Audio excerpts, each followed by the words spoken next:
Okay, good morning, everyone. This meeting of the Baltimore City Council Health, Environment, and Technology Committee is now called to order. I am Councilwoman Danielle McCray, representing the 2nd District, and I'm also chair of the committee. In attendance with us today, we have Councilman Mark Conway from the 4th District. We have Councilman Ryan Dorsey from the 3rd District, Councilwoman Felicia Porter from the 10th District, and Councilman Isaac Yitzi Schleifer from the 5th District. From the Council President's Office, we have Nikki Thompson. And from the Mayor's Office, we have Sophia Gabrenrott, who is joining us today. Nina Themelis will be joining shortly. And also in attendance, we do have Matthew Peters, who is staff to the committee. Before we get started, just a couple ground rules as always. Please stay muted until you are recognized by the chair. Mute yourself when you are not speaking. Before you speak, please identify yourself, the agency or organization that you are with, and your position. After you are finished speaking, please mute yourself again until you are recognized by the chair. We do ask that committee members and city agency officials keep their video on for the duration of the hearing unless there are technical difficulties preventing you from doing so. And this is for transparency, so members of the public know that we are listening and paying attention. Last, for members of the public, there will be an opportunity for public testimony. Today's hearing is on LO 22-0019, Quarterly Legislative Oversight Hearing, Department of Public Works, for the purpose of calling for quarterly oversight hearings for the Department of Public Works regarding agency operations, staffing, safety of fleet, facilities and equipment, and other responsibilities to improve transparency and accountability in serving the residents of Baltimore City and others. We're going to start the hearing with very brief opening remarks. Then we will have a presentation from the Department of Public Works on the functions and performance of the Bureau of Solid Waste. Committee members, you will have the opportunity to ask questions throughout the presentation, and then we will move on to public testimony. The COVID-19 pandemic has placed considerable constraints on the entire city, which have resulted in a change to city services provided by the Department of Public Works.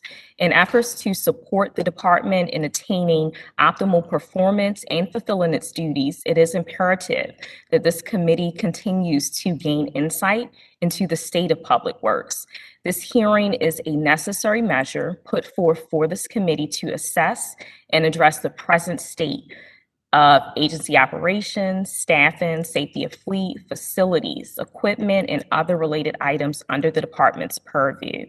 We're now going to hear from the Department of Public Works, and as a reminder, this hearing will be focused on the Bureau of Solid Waste. Committee members, again, you will have the opportunity to ask questions throughout the presentation, and at this time, we're going to move to DPW for their presentation. Good morning, Chair McCray and the Health, Environment, and Technology Committee. My name is Jason Mitchell, Director of the Department of Public Works. First, I want to thank this committee for allowing the Department of Public Works to showcase some of our great programs, our key accomplishments that we have achieved, as well as some of the challenges that we are facing. It is an honor to be able to share this information, and we are looking forward to excellent dialogue. With that, I would like to introduce Yvonne Moore-Jackson, our Acting Bureau Head for the Bureau of Solid Waste, to present, and then thereafter, I will close out the presentation for the department. I want to hand it off to Yvonne.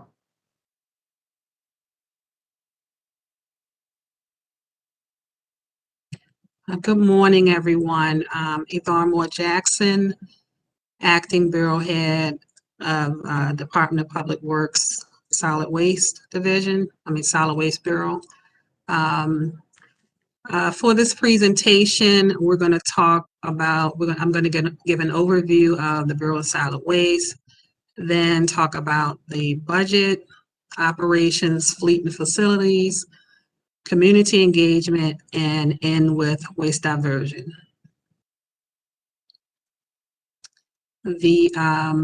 Again, my name is Yvonne Moore-Jackson. I I report directly to Director Mitchell, and the key members of my team are Toya Sykes-Coates, Chief of Administration, Kristen Oldendorf, Chief of Waste Diversion, James Rohrbach, Chief of Disposal Services, Humphrey Awomolo, Chief of Property Management, Jerome Ragsdale, Chief of Routine Services, Yolanda Kaysen, Chief of Street Sweeping and Roll-Off Operations, and also our residential drop-off centers. Michael Lucas, Acting Chief of Marine Operations, and currently the Special Services Division Chief is vacant, but is being led by Yolanda Kaysen. The Bureau of Solid Waste is required by city charter and city code to clean the public streets, lanes, alleys, and collect and remove mixed refuse and recycling materials. The Bureau manages its 8 divisions out of 9 facilities. These facilities are located throughout the city, and 5 of the facilities are open to the public. These include the Quarantine Road Landfill, the Western Sanitation Yard, the Eastern Sanitation Yard, Sisson Street Residential Drop-Off Center, and the Northwest Transfer Station.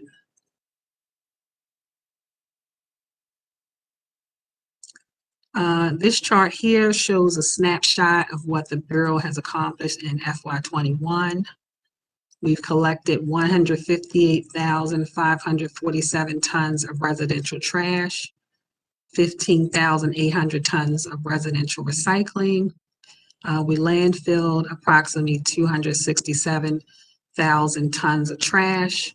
We've also received a 5 out of 5 source reduction credit by the Maryland Department of Environment. This credit is applied through the annual recycling report, and credits are received for activities such as our plastic bag take-back event and school presentations on waste reduction.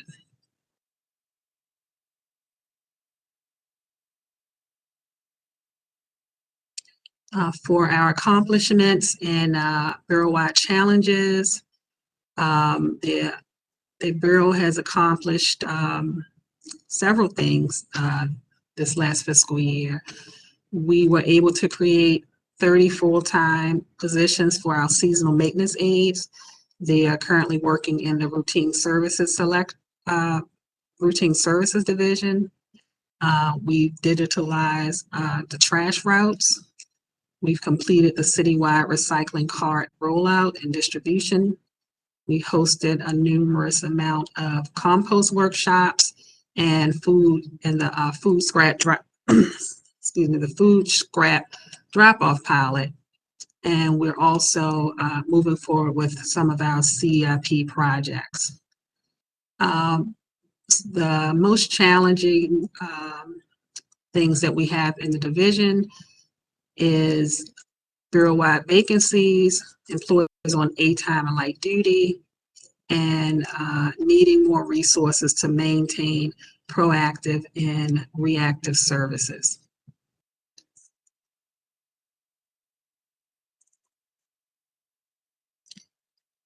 Before I go over this slide, I just want to thank the administration and the council members for their support for helping us receive $400,000 in CARES Act funding. This table shows what our fiscal 21 and fiscal year 22 budgets were. Our FY22 budget increased from previous years, but if you take a closer look, the $4.4 million was a one-time funds for the CARES Act and the recycling bins. The remaining increases are related to COLA and increase in materials, equipment, and contract costs as a result of inflation. From a service level perspective, there was no change in the budget except to account for inflation. To maintain proactive and reactive services, we'll need an additional $3.4 million to create much needed CDL and non-CDL positions. And I'll discuss that further as we get into the operational slides.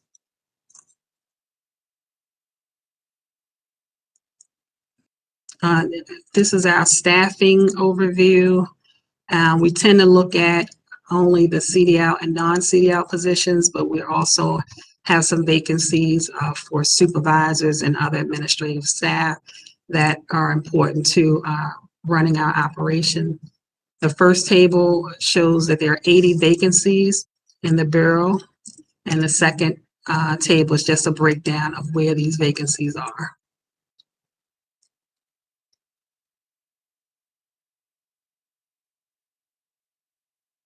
So our first, Can we go back to the previous slide, the staffing slide? yes. Okay. So for that particular slide, we have 80 current vacancies. How many vacancies did you have pre-COVID, before COVID?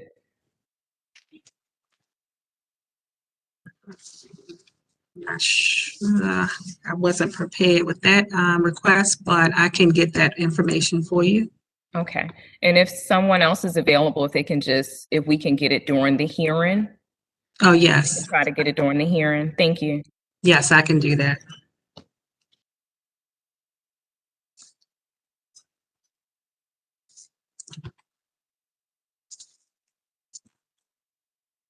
So our routine services division is managed by our Chief Jerome Ragsdale. This division provides curbside and trash recycling collection and also special collections during fall and winter for leaves and Christmas trees. In the last year, we've managed to provide curbside trash collection during the COVID-19 pandemic, investigate and close missed collection requests while short-staffed, and digitalize trash collection routes. Unfortunately, recruitment has been a challenge since solid waste driver classification requires 2 years of CDL driving experience, which many of our current employees do not have. In addition, there are around 22 solid waste workers out on A-time and light duty, which makes it difficult to fully staff crews. The good news is that we have 20 candidates for a solid waste worker from the job fair that we held last month, and these employees are currently going through the hiring process.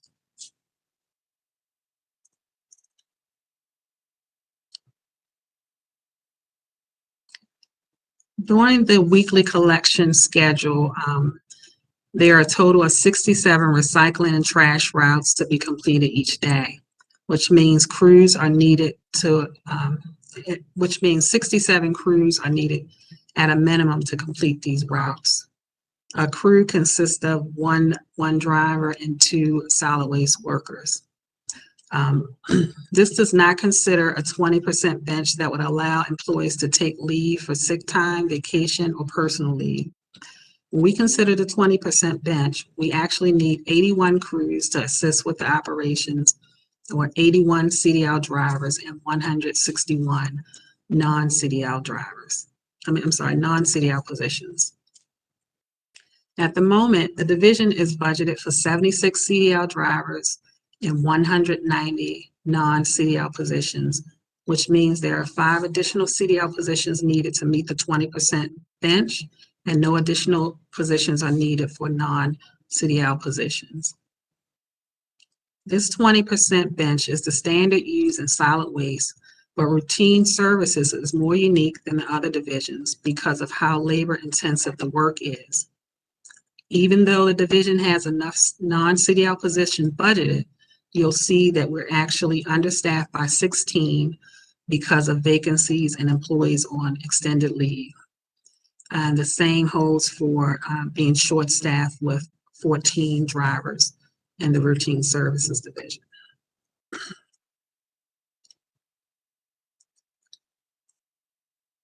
Routine services key performance indicators focus on telling us whether the routes were completed.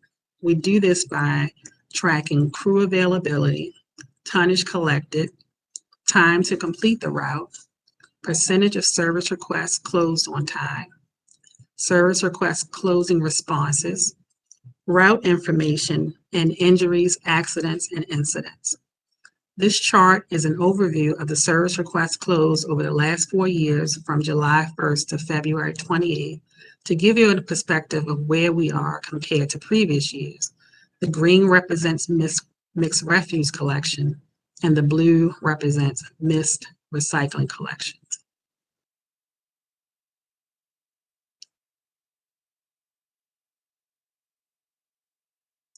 This chart shows trash route performance from the last 6 months. Routine Services prioritizes trash collection and will make sure the trash routes are all covered before servicing recycling routes.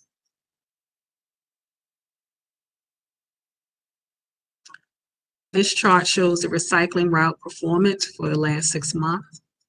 Recycling routes suffered in December and January when the last Omicron outbreak sent most of our employees home to quarantine. But as noted in the previous slide, all the trash routes were serviced. Since we switched to bi-weekly recycling collection on January 18th, we have not missed any of our recycling routes, and we've experienced a decline in injuries and accidents.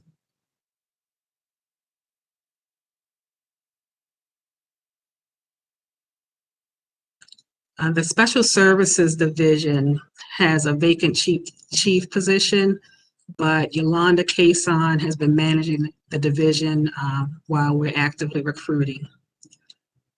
Special Services provides proactive and reactive cleaning of dirty streets and alleys, cleanup of illegal dumping sites, proactive and reactive graffiti removal, and bulk and appliance collection. We restarted bulk and appliance collection in October of last year after shutting due to the pandemic. Bulk supervisors and crews have also been trained to utilize routing software to optimize their 311 service requests. Dirty street and dirty alley crews are also completing the same amount of work that was completed pre-COVID, and we are purchasing mini load packers to maximize dirty street crews' performance and efficiency. The challenge, which is no longer a challenge now that we've moved to bi-weekly collection, but Special Services crews are reassigned to routine services when they are short-staffed.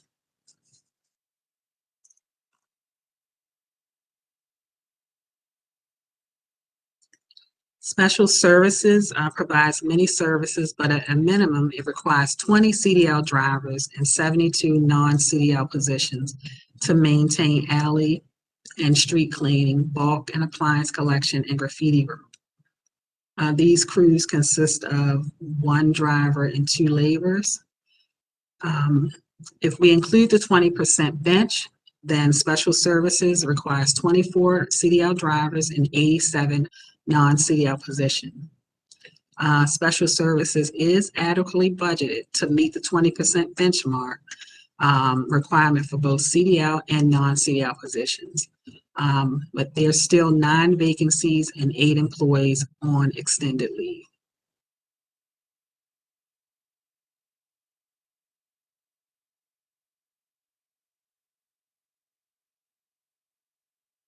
Special Services key performance indicator focus on telling us how effective and efficient crews were during the week. We do this by tracking the following: service requests completed by crew per day, days to close service requests, time spent on each service request, number of missed bulk and appliance collection pickups. And for dirty alleys and SIU cleanup service requests, we track the tonnage collected by crew per day. This chart is an overview of the service requests closed over the last 4 years from July 1st to February 28th to give you a perspective of where we are compared to previous years.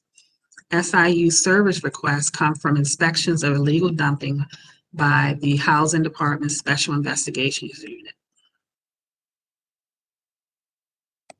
Okay, and Acting Bureau Head Moore Jackson, we're just going to Yes. pause right Sure. here. I do have a few questions that I wanted to go back to committee members. I don't have my grid up. If you have any questions right now on what we've discussed so far, go ahead and raise your hand, and I'll also try to scan through the video to get you. My 2 quick questions are regarding the trash route performance. I just want to make sure that I understand for this year, just going by the graph, there have been zero. Have there been any missed trash routes for No, January and February? no, there hasn't been any missed trash routes. Okay. And since the change for recycling, if I'm looking at this correctly, in February of 2022, we didn't have any missed routes for recycling. No, we have not. Okay. What was the date again that we switched to the bi-weekly recycling program? Was that start in February or late January? January 18th. Okay. So since the bi-weekly switch has been made, there have been zero missed recycling pickups?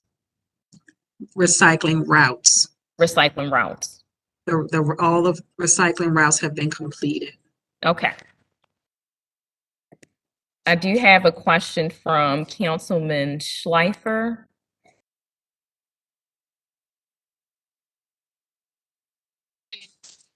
Yes, can you hear me? Yes, we can.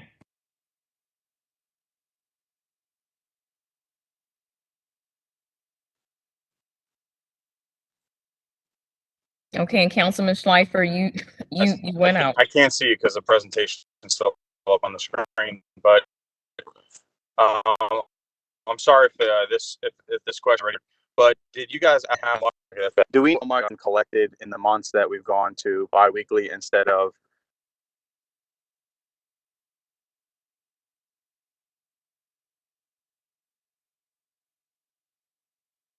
Councilman Schleifer, unfortunately, you broke up mid-question. We can come back to you. We can come back to you. When you're available, you could drop your question in the chat and we'll make sure to answer it on your behalf.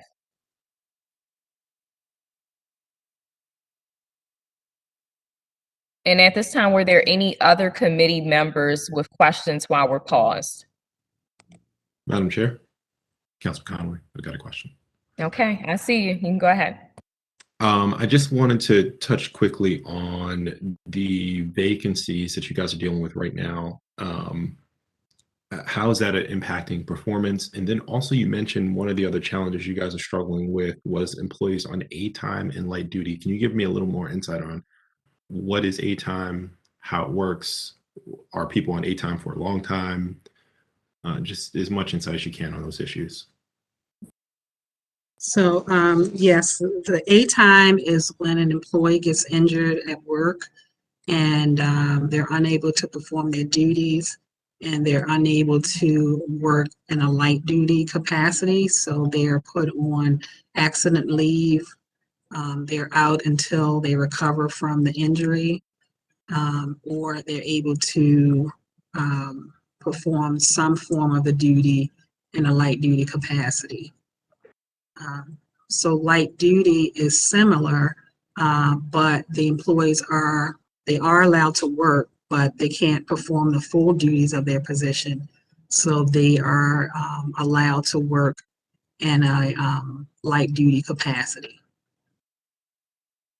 In one of the slides, I believe the staffing overview slide, you went through and outlined the filled positions, the vacant positions. I'm curious how many folks are on A time or light duty, and how that impacts, because it doesn't look like we have, an insurmountable amount of vacancies. We do have a lot of vacancies, which is an issue I want to dive into next. But how many of the folks that we have hired are on the job but are only working A time or light duty, leading to our limited response and inability to fill the recycling weekly expectation? Yeah, I can give you that later, but in each slide it tells you how many people that are unavailable. These are the people that are I'm sorry, not in each slide, but on the staffing slide for each service. So in routine service, we have 25 people that are on either A time, light duty, or some type of extended leave, and they're unavailable. And 4 drivers that are also on A time or light duty. But to give you a total, I can group it together and give it back to you soon. Not on this meeting, but after the meeting. That would be really helpful. This is Director Mitchell. I just want to just state that the biweekly and weekly recycling pickup is not just solely based on vacancy and leave time, right? What we see with recycling, and I think what everyone is seeing is as we push out all of our 170 blue containers, we're seeing increased participation, right? You see more blue containers on the street being utilized than you did yellow containers prior to pushing out. So what does that do, right? Number one, you have more participation. When you have more participation, the routes are longer because the truck stops more often. Number two, potentially, we're assessing it, right? And we're looking at the numbers. You potentially could have more things in that container, whether it's recyclables or contamination products, you potentially have more. So meaning the truck has to veer off the route and dump more often. The second piece is what we're looking at, flipping over a yellow bucket versus hooking a blue container takes on average 3.5 seconds longer to do and perform. So what that means is if you multiply, say, 3 seconds times 500 houses or units, then now you have a longer route. So one of the things around our recycling and what we have to do as an organization is really look at the difference in our route demographics, because the way we were performing recycling is totally different than what we do now. 6 months and now are totally different because of the upgrades of the blue containers. And so what DPW is looking to do now that all the blue containers are rolled out is looking at our route optimization to see what those differences are. How many new trucks will we need? How many crews will we need? How do we provide that service so it's stable, consistent, and reliable? And so there's way more factors in doing this work than just injuries. And I just want to articulate that clearly, just so folks know that it's not as simple as these 25 individuals are coming back to work and now we're ready to go to weekly. There's a lot more nuances and variables that the city and this department will consider, must consider, in order to be able to provide that consistent level of service. Because what we don't want to get to is what we saw in November, December, and January to continue to happen, because that just doesn't provide the level of service and expectations of service that Baltimore City has come to love and know from the Department of Public Works. Thank you. That helps a lot to understand what you guys are dealing with. And I think we had recently somewhat of a perfect storm of our resources, of emergency situations, of the COVID pandemic and otherwise that led to our, for a few months, maybe a month and a half, issues with our recycling pickup. I appreciate the explanation. Last question is just around hiring. I know, this is an issue we're dealing with across the city, I think especially here within the department. Can you tell me a little bit about what we're doing to fill some of these vacancies? It looks a little better than I thought it does, than I thought it did, but how are we looking at the hiring conundrum? And I'm curious, as a back end to that question, I know retirements and the retirement age eligibility for many of our employees is a significant concern across the city. Do we also see that within DPW? And how are we tackling those issues, or at least beginning to talk about and tackle those issues as a department? So one, I did get the number of vacancies pre-COVID. I was 51. So we went from 51 to 80 vacancies.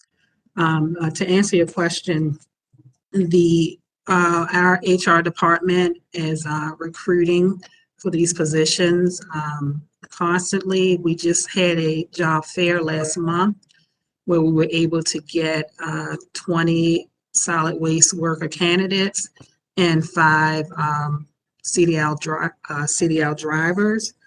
So we are actively recruiting. We have more people that are staying with us. We have longevity employees here in solid waste, which is really good for us. We haven't had many retirements. But the challenge with us has been recruiting for those CDL drivers. And as you know, there's a nationwide shortage of CDL drivers. And so that has been our challenge. But like I said, we have the job fair. We have we have it posted. Our CDL and solid waste positions and labor positions are posted on a continuous basis. They don't, they're not on a 2-week schedule. So we're able to pull from that list at any time to get new candidates and recruit for these positions.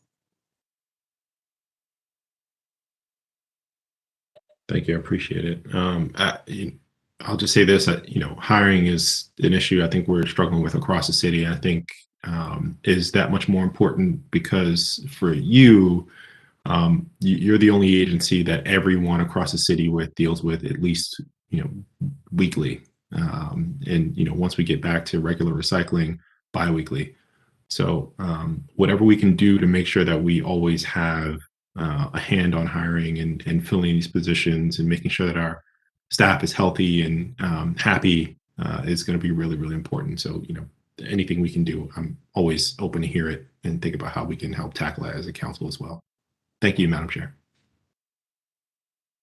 Thank you, Councilman Conway. Just to piggyback on what Councilman Conway said, I know Acting Bureau Head that you stated that we have longevity within DPW, and that's great to hear with our employees. But do we have a number or total of eligible employees that are within the Bureau of Solid Waste who are eligible for retirement at this time? Or do we know that number? I don't have it in front of me, but we can definitely get you that number. Okay, thank you. We would definitely, that would definitely just be a committee request for the total number of employees who are actually eligible to retire today. I want to go to Councilman Schleifer's question that he had. He is experiencing technical difficulties. He will be back with us shortly. How many tons of recycling has been collected per month now with biweekly versus a few months ago when we were doing weekly recycling?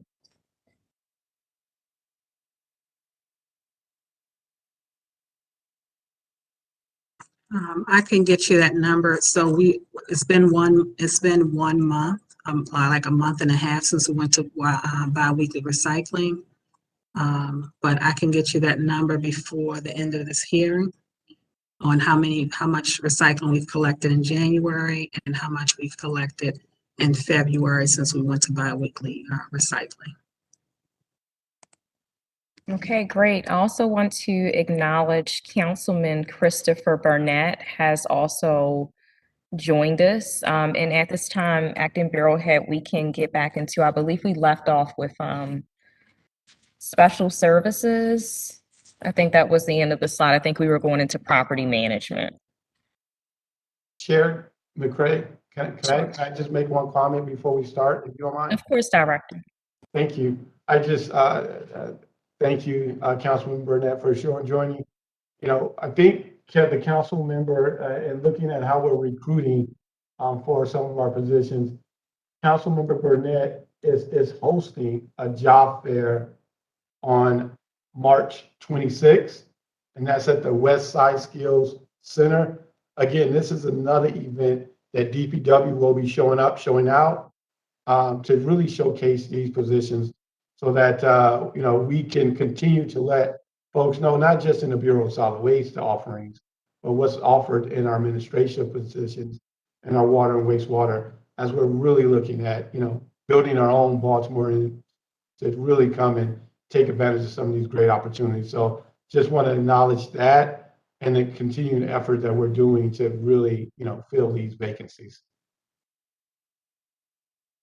We appreciate the shout out to Councilman Burnett.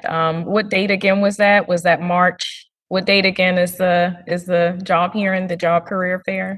I think that is March 26th at the West Side Job Center from 9 to 2, I believe. And DPW will be there to showcase all the positions and excited to meet the community. Okay. We appreciate your leadership, Council Member Burnett, and thanks for uplifting that, Director. And we'll get back into property management.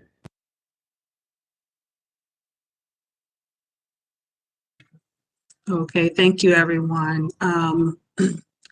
The Property Management Division is managed by Chief Humphrey Awomalo. He's one of our newest division chiefs, starting in December. This division provides cleaning and mowing of city-owned lots. Sorry, I'm just gonna let the fire truck go past.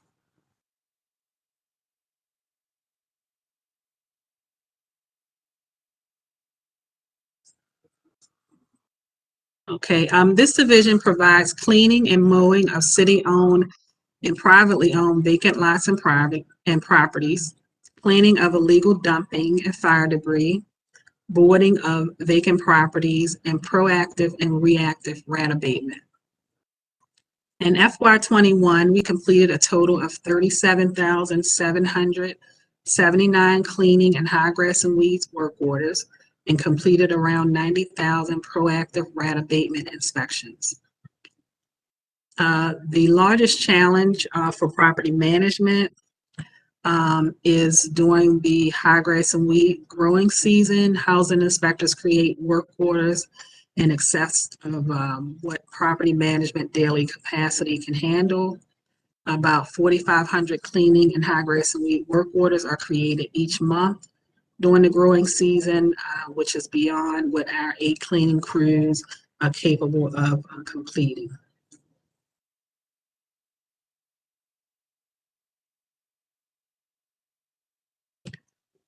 Property management at a minimum requires 21 CDL drivers and 69 non-CDL positions to maintain cleaning and high grass and weed work orders, boarding, and SIU cleanup service requests. If we include a 20% bench, then property management requires 26 CDL drivers and 83 non-CDL positions. The FY22 budget provides 64 non-CDL positions, which is a 19 position short of meeting 20% benchmark. In addition, there are 18 vacancies and 5 employees on extended leave, which leaves property management with 14 CDL positions and 20 non-CDL positions short.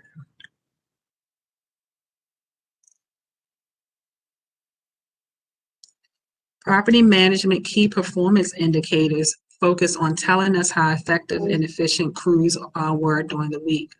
We do this by tracking the following: service requests completed by crew per day, days to close service requests, tonnage collected by crew per day, and time spent on each request. This chart is an overview of property management service requests closed over the last 4 years from July 1st to February 28th to give you a perspective of where we are compared to previous years.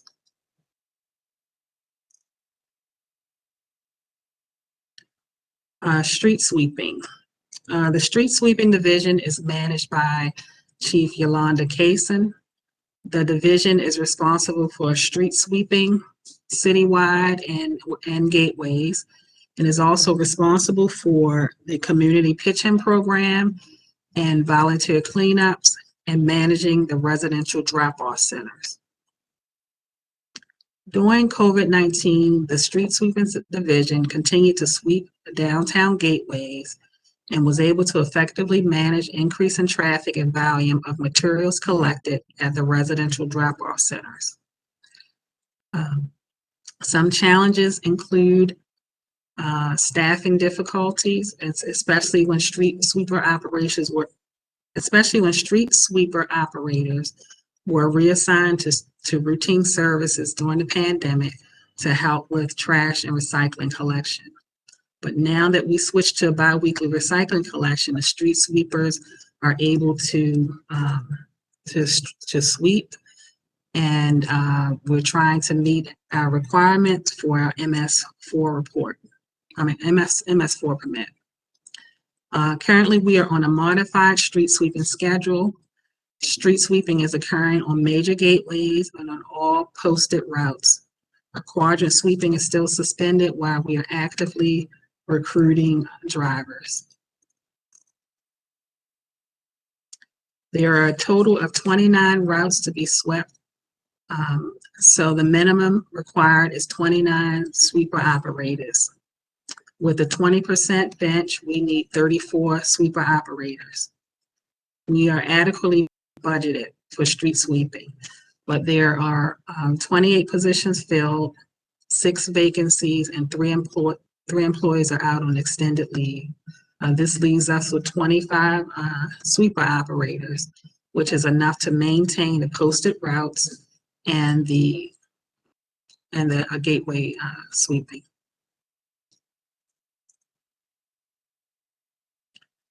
Street sweeping key performance indicators focus on the effectiveness of street sweepers and how much waste and recycling are collected within the pitch-in program and also the residential drop-off centers.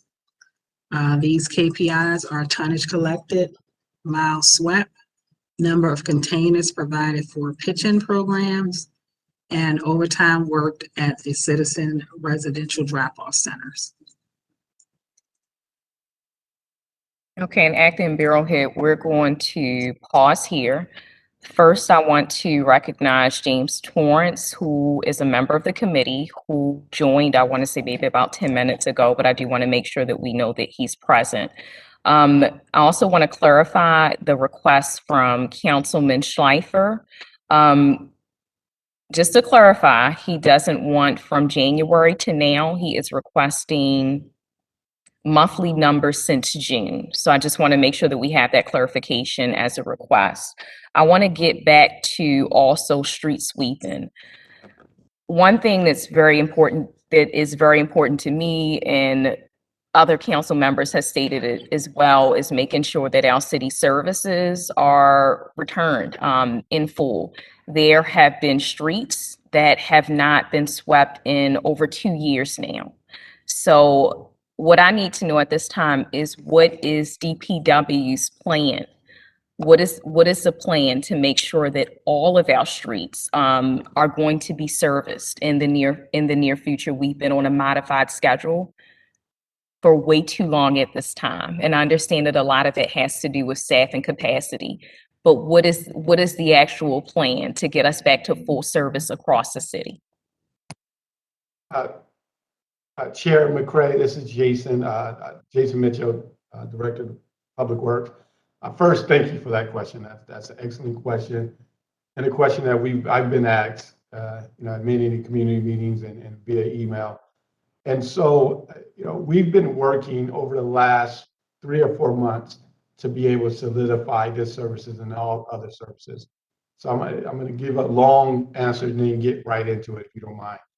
One of the things that we implemented here in DPW was, number one, a CDO training program, right? A CDO training program whereby, since we're having a very, very tough time to recruit and talent to be able to drive many of these vehicles, including our sweepers, that requires a commercial driver's license. And so we developed this training program a few months ago, and we have had already 9 graduates. Of those 9 graduates, 8 are looking to promote into classifications that require a CDL. We also currently have 2 that are currently in training, and about 26 individuals that are working on their permit so they can go through the training. And so what we're doing is creating a pipeline for us to train our internal staff so that they can meet and be able to meet the requirements of driving these vehicles. With that being said, as you know, we have continued to sweep our gateways. A few months ago, we have expanded that to include some of those restricted zones, our zones that have signage for sweeping. And in late spring and early summer, we are looking to begin to implement a street sweeping in what we call those quadrants, in exactly the areas that you are mentioning now in those residential areas. Why late spring, early summer? Number one, we're bringing these individuals on now, via the job fair, via just recently, as a few weeks ago, graduating for these commercial driver's license and getting folks into these classifications. That's number one. But number two, we are training the individuals on how to operate this equipment, how to clean a hopper, how to change out the brooms, how to lift the brooms, how to treat it when you get a coat stuck in the broom, different things. So how to operate the sweeper properly. We also are training our folks on the routes themselves, and we'll be training on the routes themselves. As you know, currently our street sweeping program is operating via paper routes, which is, as you can imagine, is very antiquated based upon some of the technology that we have available now.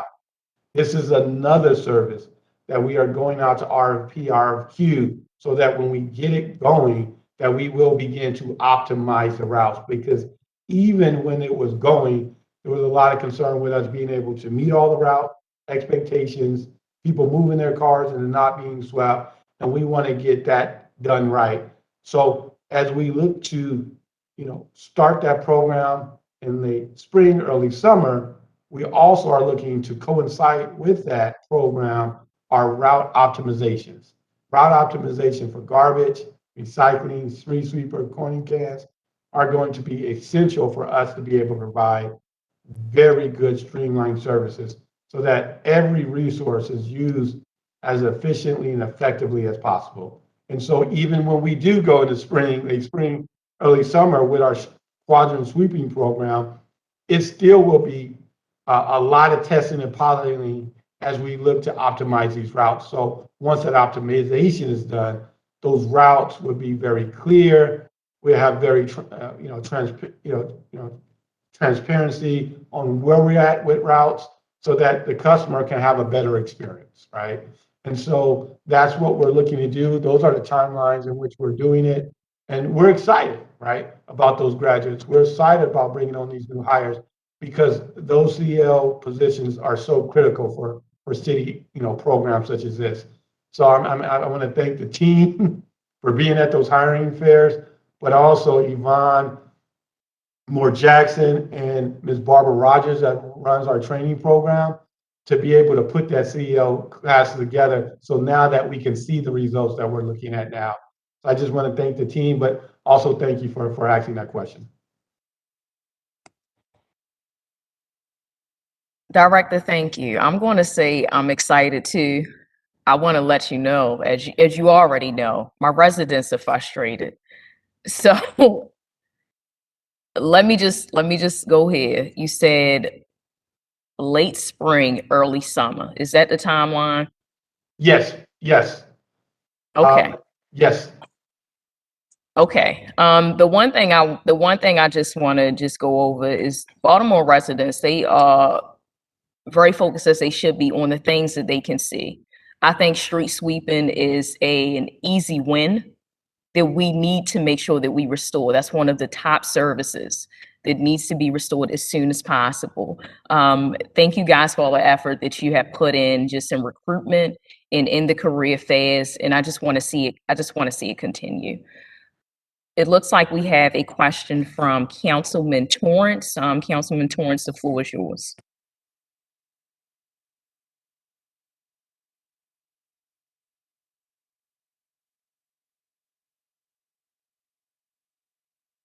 Councilman Torrance, we will come back to you. We're going to allow Acting Bureau Chief to get back into the presentation, but I will make sure that we come back to you for your question. I'm sorry, Madam Chair.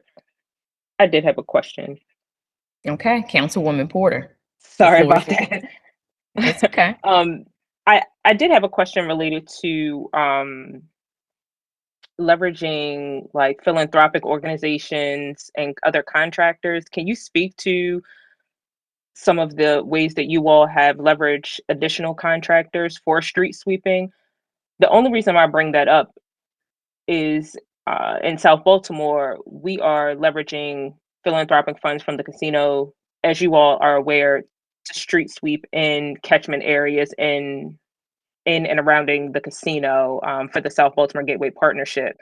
Is that something that we can replicate across the city? The street sweeping, the street sweeper operators are different because they require some mechanical skills. They have to be able to maintain the vehicles and also switch out brooms and things like that, so that the street sweeping driver takes a different separate skill level. That's part of our challenge. But we do have, we are working with different contractors, temporary services, but not for street sweeping. We have Lazarus Wright, where we're getting drivers and laborers from that operation, living classrooms, Green Job Works, and the Spec Company.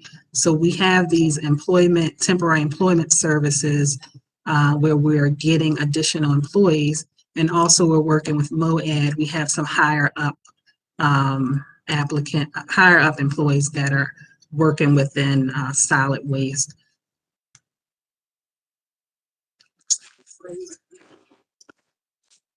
Am I frozen? No, you're not frozen. It looks like Councilwoman Porter may be having some technical issues. She'll be back with us shortly. I'm going to go back to, and it looks like we're going to go back to you, Acting Bureau Head. We're in a virtual environment, so we're having some technical issues from some of our members, but we'll get back to them when they hop back on. Okay, sure. I'm going to get back into it with our Marine Operations. Marine Operations Division is being managed by Acting Chief Michael Lucas.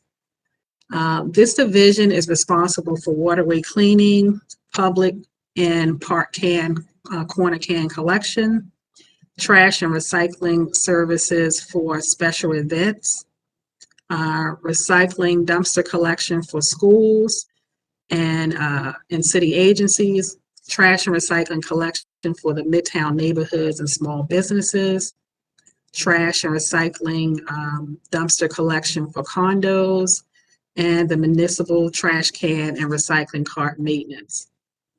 Achievement include the continued cleaning of the downtown area and inner harbor with skimmer boats, and also beginning to optimize the downtown trash and recycling routes with Rubicon. Challenges include, again, like all the other operations, filling the vacancies for CDL drivers, and also maintaining the recycling cart and trash can replacement. However, we have finished passing out all of the recycling bins. Right now, we're in the cleanup phase where those people who were missed for some reason, we are delivering those cans. And I don't know if, I saw Andrew pop on. I don't know if you want to say anything.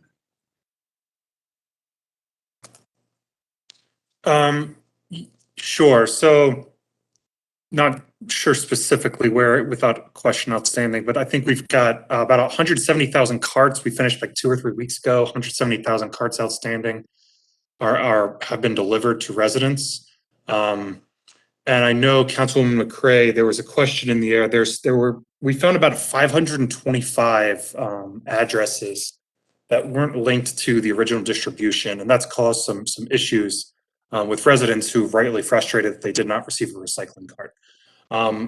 We have finished that marine unit, which was just mentioned by the bureau chief. They're the ones finishing the mop up. So the vendor that was providing the carts to us did the initial distribution, and then any sort of missed cart is something that the marine unit has had to deal with. And they just finished, there's differences between singular addresses like 123 Main Street, 125 Main Street, 127 Main Street, and then 129 Main Street, right? They're right in a row, could be missed or could not have been on an individual address list. That's something we're actively trying to make. I'm pretty confident at this point we've gotten most of those figured out. I have our GIS people mopping up a final list this week, which is something, Councilwoman, you asked us to do proactively. Additionally, there's also these kind of bulk misses that I would call them. That's about 525 we found. To break that down, there's about 317 in Gardenville and Sedonia. So unfortunately, the bulk of those were in your district, Madam Chair. All of those have been finished as of yesterday, is my understanding. I got an update yesterday from that crew. And then there was a bulk of, I think, 108 on North Chapel in West Hills, 10 Hills, and then 2 or 3 other locations that had like 30 or 40 houses right next to each other. I'm not quite sure why some of those were not included on the original address list. I do know that specifically in Sedonia, in that neighborhood, looking at code map, there's most of those addresses legally have the same address. So like 7 or 8 townhomes only have one legal address, but they may put on their house as an individual address and the post office acknowledges that. But because of that, I think we only ended up delivering, 1 cart per legal address, which ends up leaving, 6 out of 7 homes did not get a cart. So that I found was the issue for that neighborhood. But yeah, those units, about the 525 we've identified in bulk misses, those were completed yesterday. And as you asked for us to do, there's our GIS team is looking for more of those locations rather than waiting retroactively to find complaints and get complaints and react to them, which is what we had been doing. Our proactive approach now, we're going to look for any other areas. I don't think there are. I'm crossing my fingers, but our GIS folks are going to be looking at that, and I can report back to you by the end of the week with any sort of other misses that we may have found. If you can keep me updated as well as the committee, if you can just include the committee or just make sure that Matthew Peters is on that email so he can route the information to everyone. And Andrew, at this time, you really saved me a question because that was definitely going to be my ask about how are we being proactive to identify these households that did not receive their recycling cart. I'm going to go to Councilwoman Porter. I still want to get back to you to see if you had any follow-ups.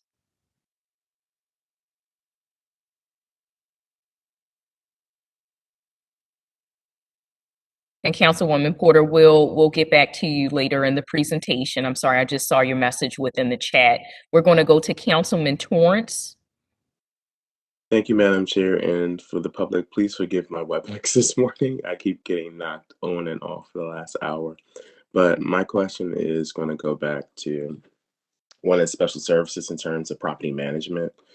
So my question with DCHC, I see that you have showed that housing and community development does exceed and has an excessive amount of service requests. Have we looked at requests from the prior year or the prior 2 fiscal years to look at properties that we should be aware that more than likely we will have to cut anyway, to be proactively schedule those cuts or have contractors schedule those cuts?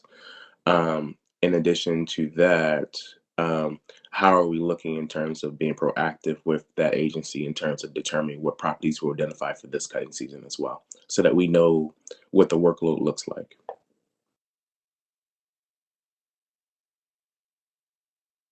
So right now we have 8 cleaning crews, and we have 1 contractor that's working with us to help us maintain these properties and lots. We work with HCD every year. They identify the properties. The issue is not that we don't know where they are, it's the resources that are needed to actually complete these properties. We do have a RFP out now for a new contractor to help us to assist with this growing season. And we've also reached out to other agencies to see how they can help us with some of these vacant lots and vacant properties that will need to be cut this growing season. So we're actively working on trying to make sure we can get as much as possible completed on time with the resources that we have.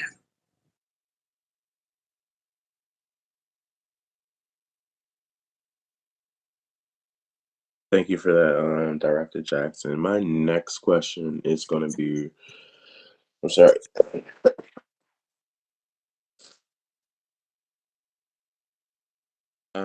If we go, I think it's 3 slides forward towards the one. There we go. Thank you. Street sweeping. There we go. For street sweeping, I have a question that is going to be very direct to it. I have a number of neighborhoods who no longer want to participate and want that parking back during those time periods. Have we discussed that conversation with DOT about doing outreach to identify neighborhoods who would like to opt out of street sweeping so that we can proactively have that list of routes ready if when we do this optimization of the service? No, I mean, that's the first I'm hearing that people want to opt out, but we can definitely work with DOT to find out, I mean, to make sure that when we're optimizing these routes, those routes aren't on there. Do you know why they want to, are these posted routes or is it in the quadrant areas?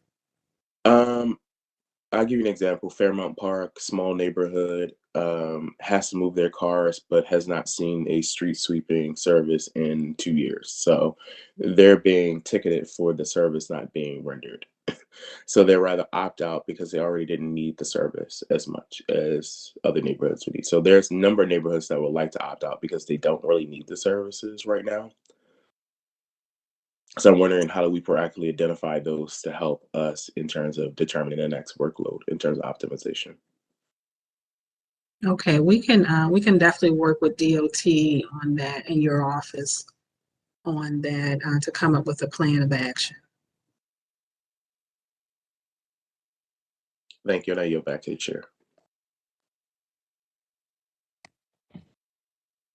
Okay, I want to double back to Councilwoman Porter. I believe she had some follow-ups. Councilwoman Porter, the floor is yours at this time.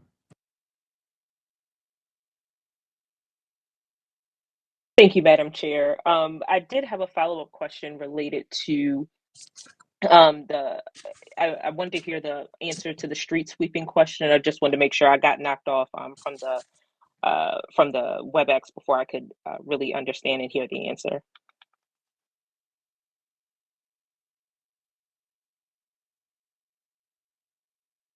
Through the chair, Councilman Porter, Jason Mitchell, Director of Public Works.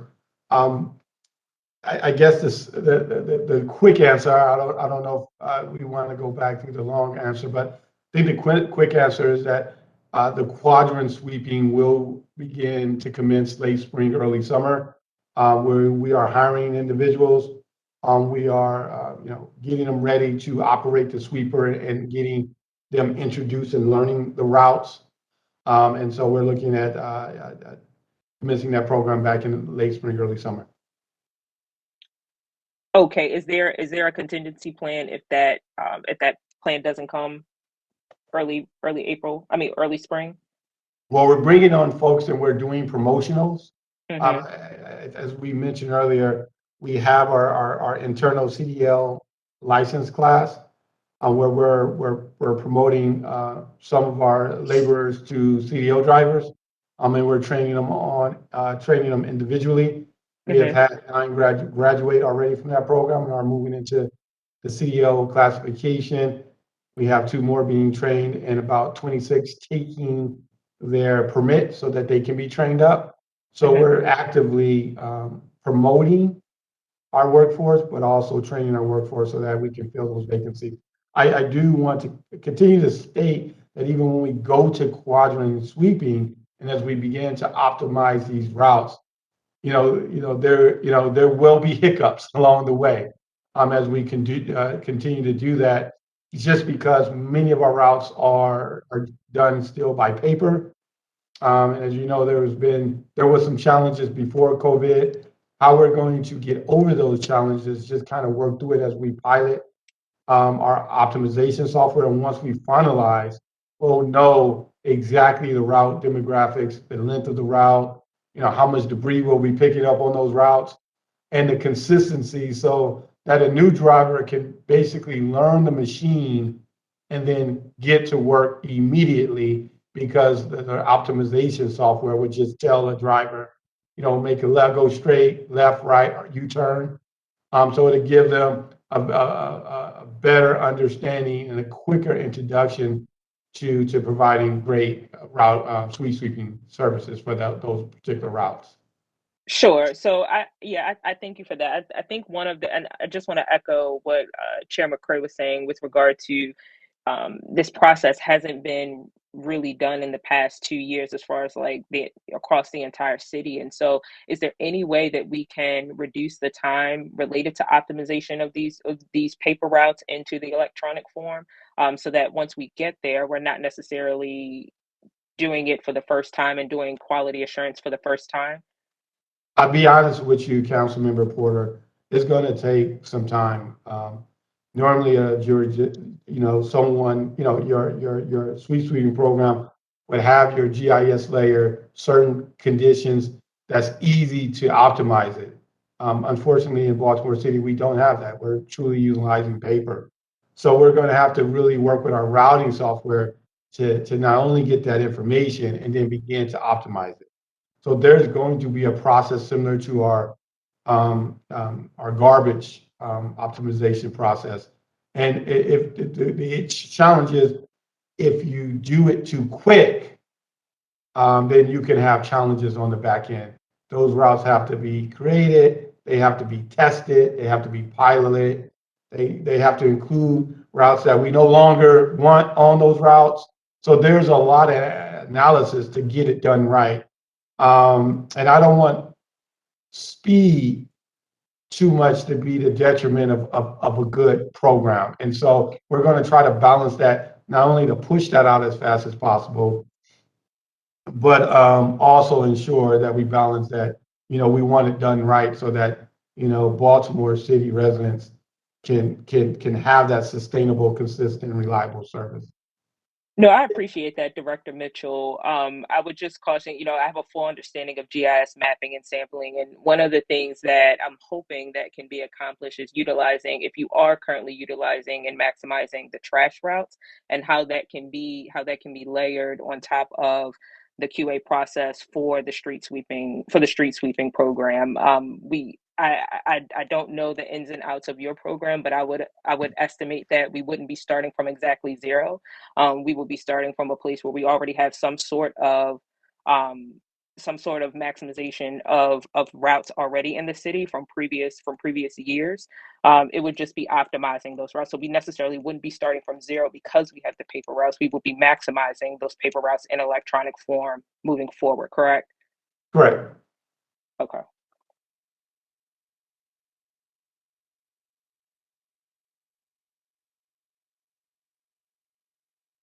Thank you, Councilwoman Porter, for your follow-up questions. We're going to move back to Acting Bureau Head Moore Jackson at this time on the presentation. Thank you, everyone. We were on marine operations. Marine operations budget is made up of line items that are from different services. So we were never properly budgeted to maintain this operation. It used to be a part of our special services division. So we're still looking into this operation to determine the optimal staffing needs, but for now, the budget is acceptable to maintain the operation. In the future, we may need to increase the budget for non-CDL workers. Our disposal services is led by Chief James Rohrbach. This division is responsible for operating the Quarantine Road landfill, the Northwest Transfer Station, 2 of our residential drop-off centers, and the small haulers program.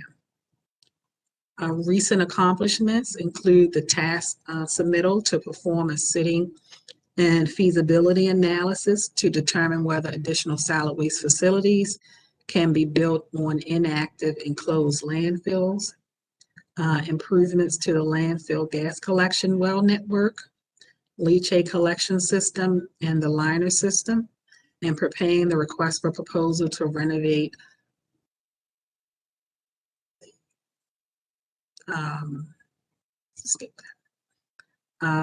challenges include difficulty in hiring CDL drivers, Class B, with heavy equipment experience at the landfill, and A drivers for operating our tractor trailers for the transfer station.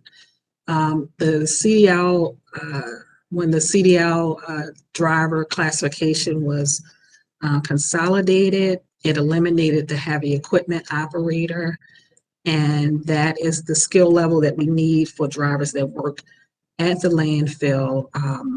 So we're really hoping, fingers crossed, that we can get that job classification back, along with the street sweeping operator.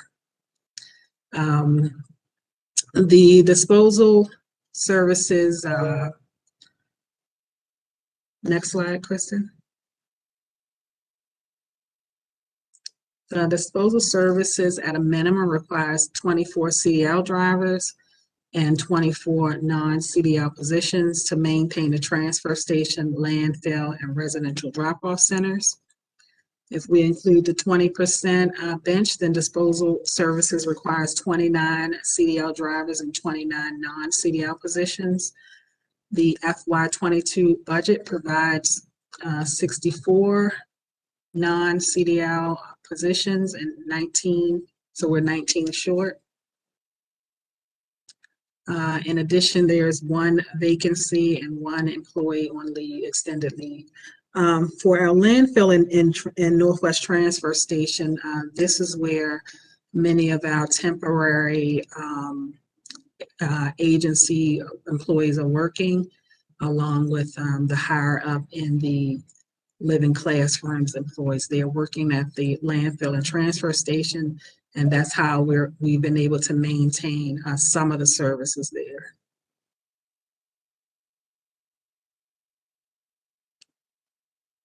Disposal services, key performance indicators help us track the landfill's remaining air capacity and track the efficiency of the small haulage program.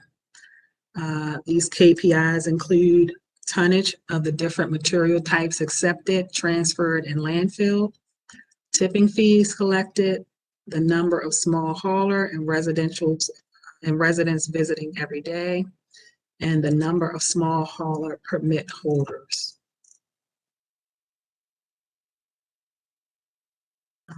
Next, this is just a snapshot of the week of March 1st for our vehicles. This table shows the number of vehicles assigned to each operation and the minimum number of vehicles required for day-to-day operations, the average number of vehicles available for use, and the average number of vehicles in the shop for repairs, also the average number of vehicles used. This availability is tracked daily so that we can track vehicle needs. The Department of General Services manages the city's fleet, and we work closely with them on vehicle repair and replacement needs.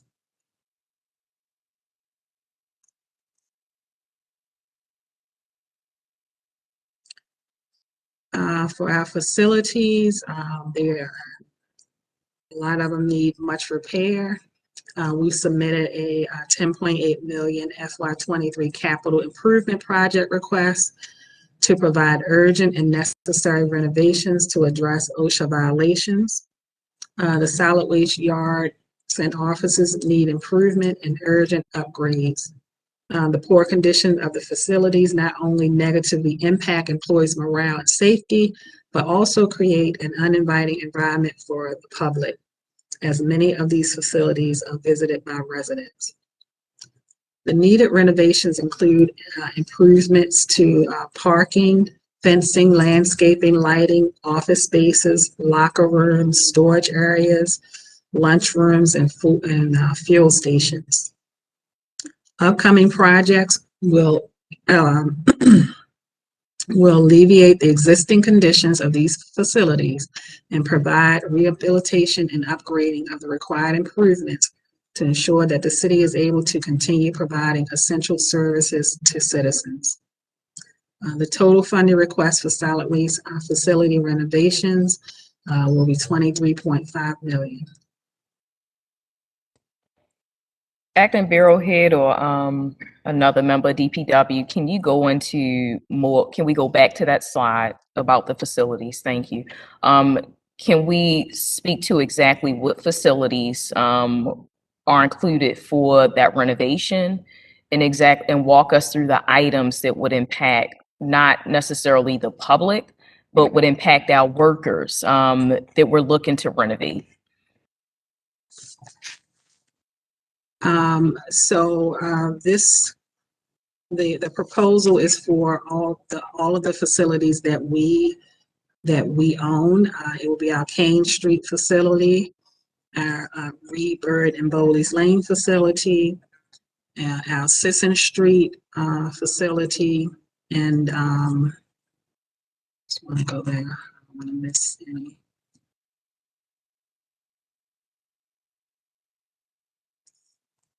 So it's the yes, Reed Bird Sanitation Yard,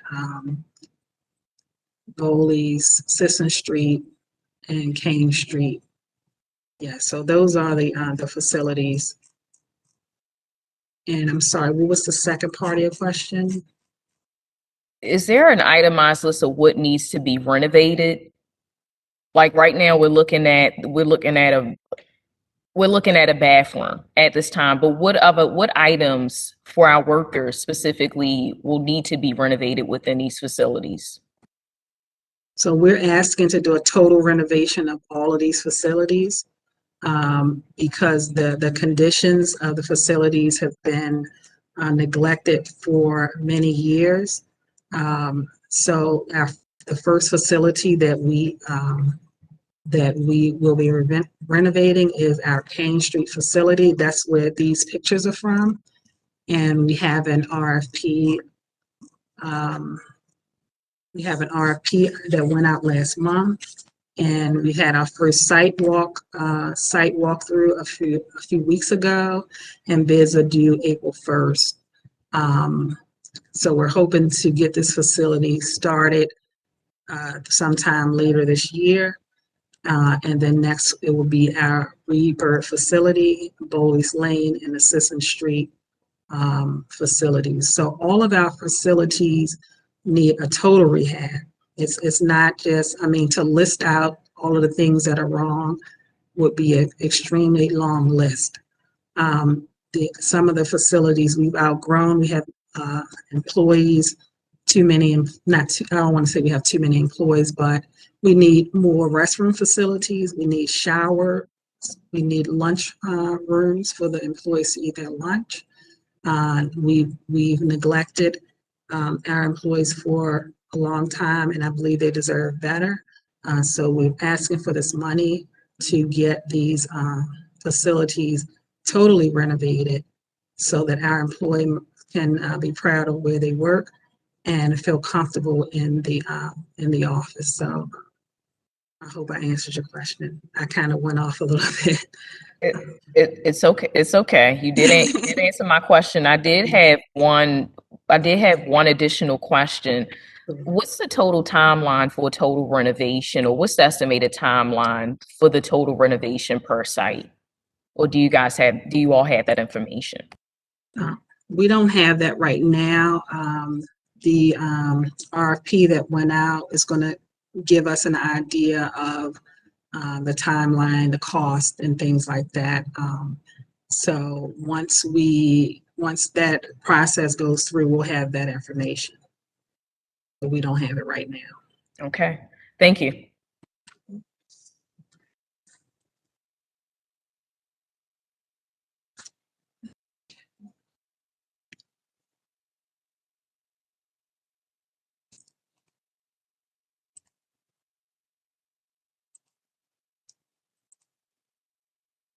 Community engagement. DPW engages with the community in a variety of ways. Grant funds from the National Resource Defense Council supports the Food Matters effort, which include free compost workshop, food scrap drop-off sites, marketing materials, and support for food waste reduction projects. Materials designed by the NRDC are distributed at the growth centers and shred events. These materials include refrigerator magnets and brochures to reduce food waste at home. The Recycling Partnership has provided grants to reduce contamination of the recycling waste stream, including flyers and the OOPS tags that are being used in our Feet on the Street campaign.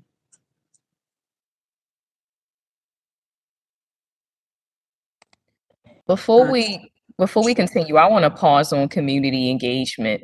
Can you elaborate on the Feet on the Street campaign so people are aware of what's happening, about how to tag these items or what's going to happen right there? Right. So the Feet on the Street campaign is for our recycling. We want to educate the residents on what they should be putting in their recycling can and what does not go in their recycling can. Mainly no plastic bags. That's the most important thing.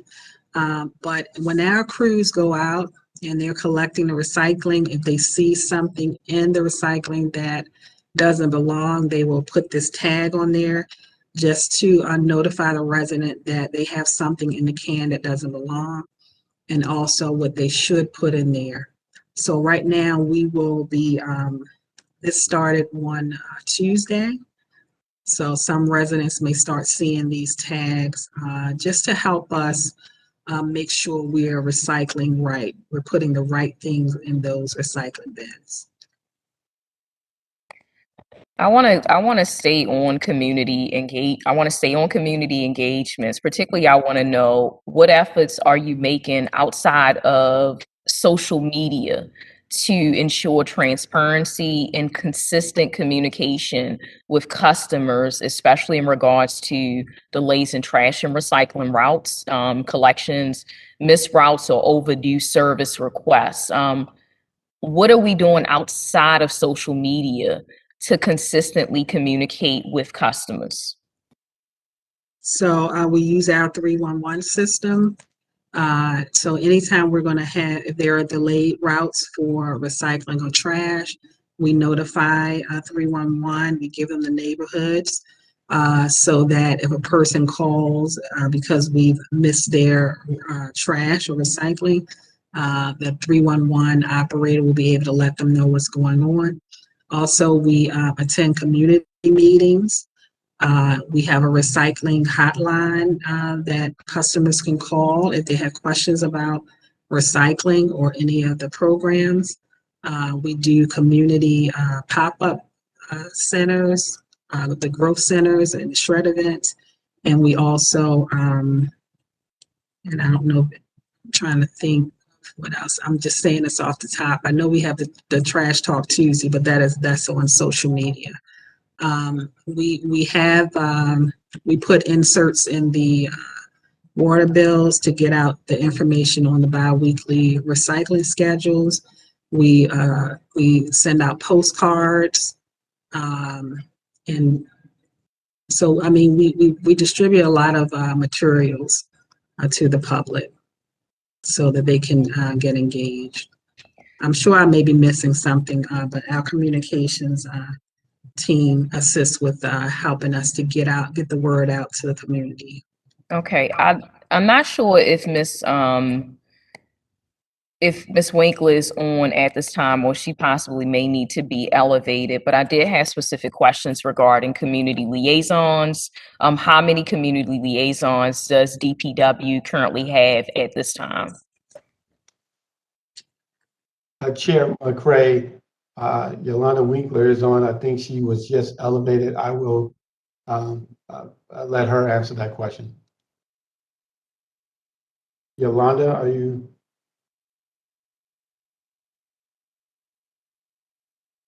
I see her as a panelist now. Okay, I'm up now. Good morning, everyone, and thank you so much, Chairwoman, for your question. So in addition, just to piggyback on what Yvonne said, in addition to all of those things that she said, we also take advantage of radio and media, such as we know that Radio One has several stations that viewers tune into that may not be able to connect otherwise because of the digital divide in the city. And so we have utilized that as well. And then with the news media, they have a carousel that they have been allowing us to use in terms of placing messages on there for their viewers to see and be updated on our services. Currently, right now, we have 2.5 liaisons. We are actively recruiting, and the director and his leadership team have been very instrumental in ensuring that I get the help that I need in my division in terms of communications and the liaisons. The goal is to have 7 liaisons, with each liaison having 2 districts.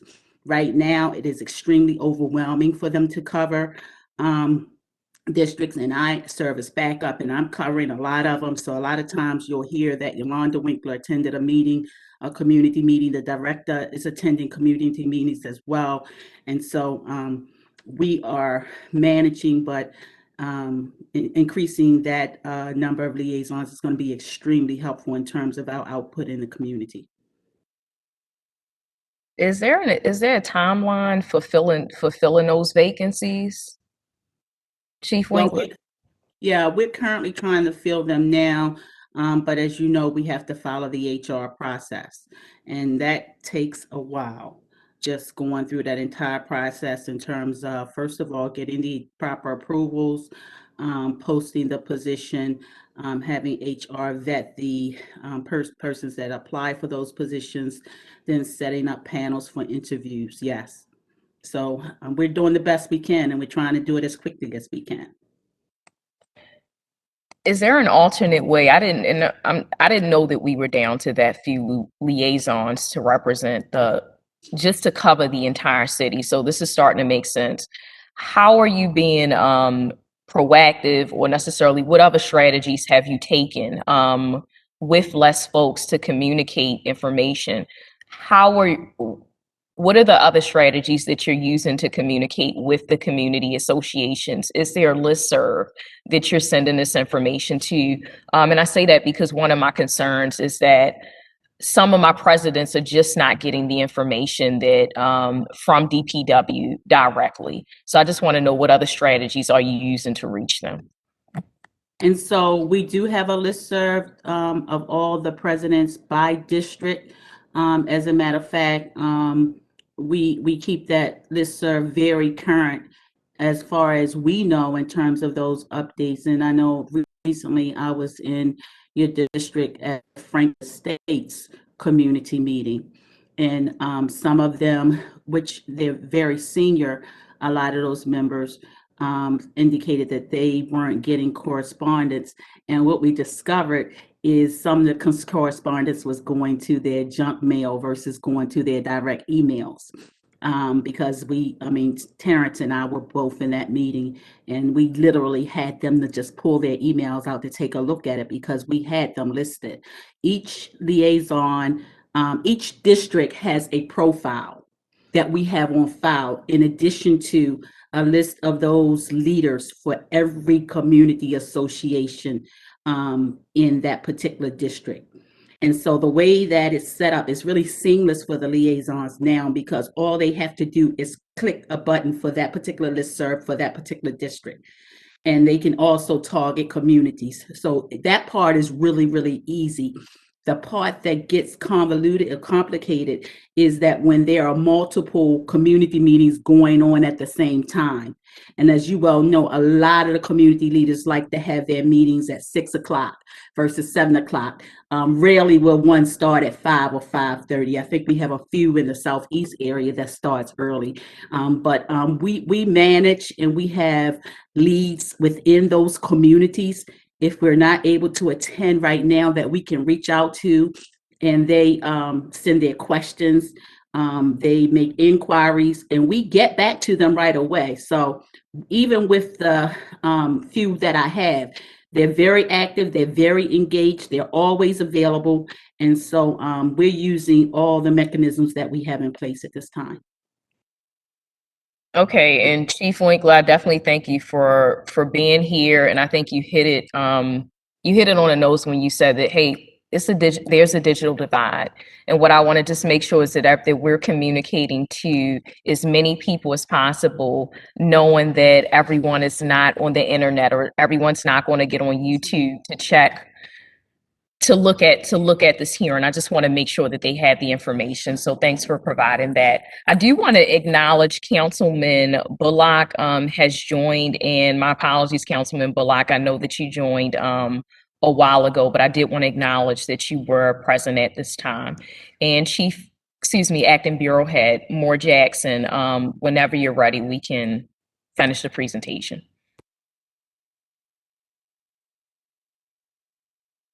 Okay, thank you. Just want to go over some of our waste diversion efforts. The Less Waste, Better Baltimore study was a giant leap forward in determining the possibilities for DPW to become a better steward of the environment. We are focused on proactively providing equitable and sustainable solutions on how we dispose, reduce, and reuse waste. The Less Waste, Better Baltimore plan was completed in 2020, and we have started to implement several recommendations. One recommendation was the assessment of the closed landfill to determine which sites are structurally capable of holding a compost facility. The Bureau submitted task proposals to perform the closed landfill assessment, which will also provide a feasibility analysis on the city's inactive and closed landfills. After the closed landfill assessment is completed and a site has been selected for future construction, the Bureau will submit capital improvement requests for compost facilities and many material recovery facilities. The Less Waste, Better Baltimore plan also says food waste has a high diversion potential in Baltimore. As part of the Food Matters program, DPW set up food scrap drop-off locations to reduce food scrap from going into the landfill. The pilot program was funded by a grant from the Natural Resource Defense Council. So far, the program has collected nearly 41,000 pounds of food scraps for composting. Food waste is a growing focus for waste reduction. The state's organics diversion law will go into effect January 1st, 2023, and DPW plans to collaborate with MDE to educate food producers in Baltimore. This concludes my presentation. This is just some photos of our crews doing what they do. Thank you for your time, and I will turn it back over to Director Mitchell for closing remarks.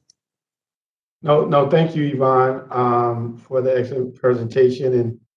And Chairman Craig, thank you for providing us this opportunity to tell our story. You know, as you can see, the Bureau of Solid Waste is doing some excellent work. But as you can see, there are many areas where we need to continue to improve. As you know, our workforce, has been working, every day, through extreme conditions to make sure that Baltimore City stays clean. Whether it's a pandemic, snow, rain, or shine. Even as you see dilapidated buildings and equipment without air conditioning, our team continue to show up and perform well. I also like to thank each and every one of you for supporting DPW the last 2 years. As you know, we've had some tough times, but your support means a ton to our team. I also like to thank our administration, for their investment in our facilities and investing in us. It is much appreciated. Also truly proud of the men and women of DPW and the work they're doing on a daily basis. And very proud of the programs that they're implementing for the public. And, always, and I would continue to say that we are DPW proud, and we are committed to doing this service for Baltimore City. And with that, this concludes our presentation, and we look forward to any further questions that you all may have. Again, thank you, Chair McQuarrie, and I yield the floor to you. Thank you, Director Mitchell. Thank you, Acting Bureau Head Moore Jackson. We appreciate you and your entire team for being here today. At this time, Kristen or Matt, if you guys can remove the presentation.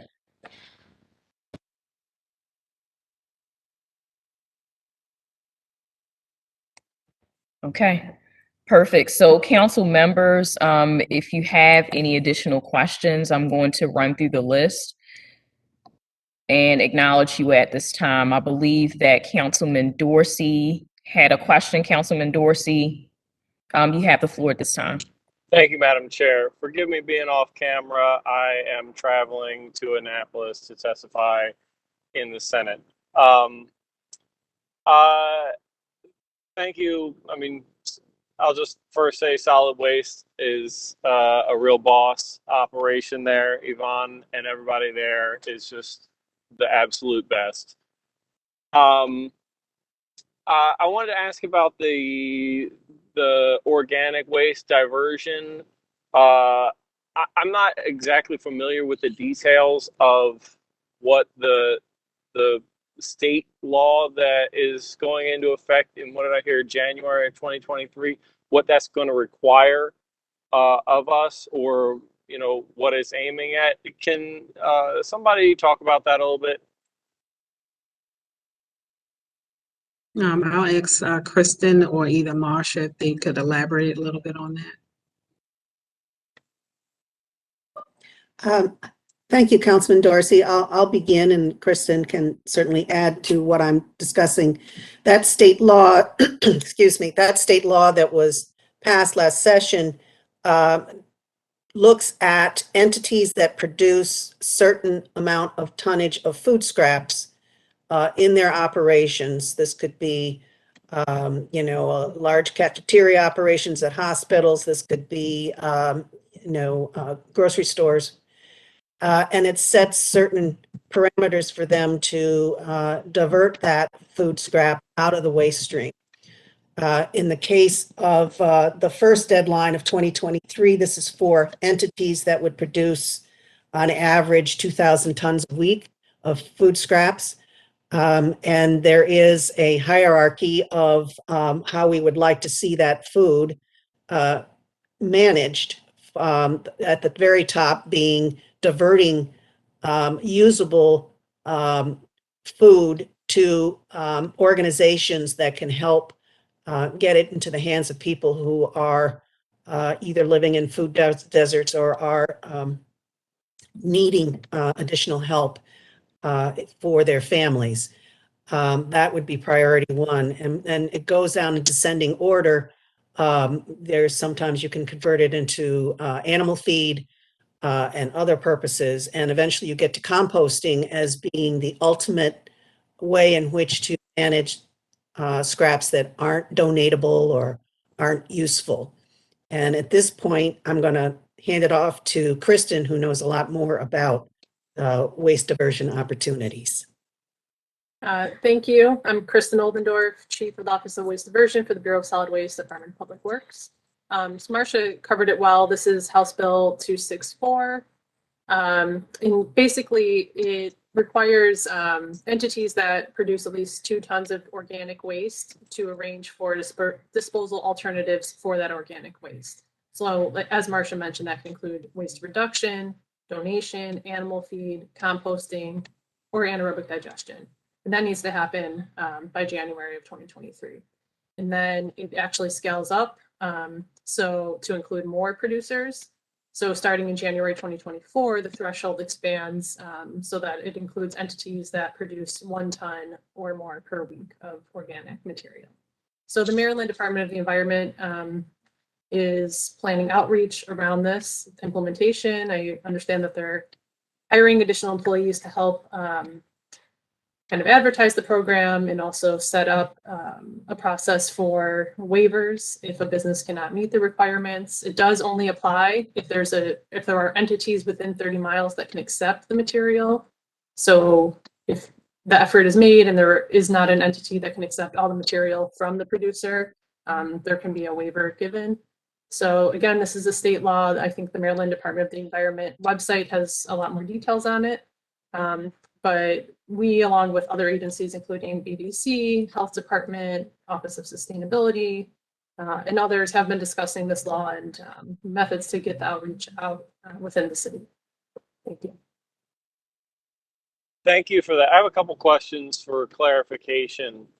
And I appreciate you, first of all, just being so knowledgeable on a state bill. Obviously, that's state business, but y'all are really on top of it, it sounds like.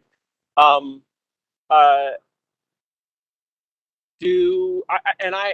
have to say, I have no realistic, like tangible sense of what did you say, 2,000 tons a week looks like, or what kind of operation you have to have in order to be producing that volume of food waste.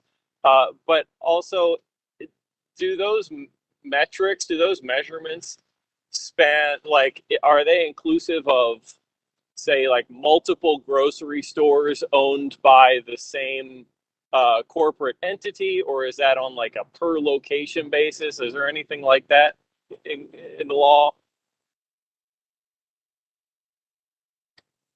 I believe it's one location, but MD is still working on the specific guidance around this, and they indicated that they would provide a list of entities that this applies to, but I haven't seen that yet. I see. Okay. And so it sounds like DPW is not really going to be in the driver's seat on kind of those frontline things, like, making the connection to folks who need the food, that is inedible, kind of that first highest priority. And probably not going to be in the driver's seat on turning food into animal feed. But I would imagine that the thinking here is that in the absence of perhaps some private facility to which all of these businesses can turn their waste, that either we create a public facility and a publicly run operation, or else we end up with a lot of waivers being requested. I mean, is that kind of where we're at?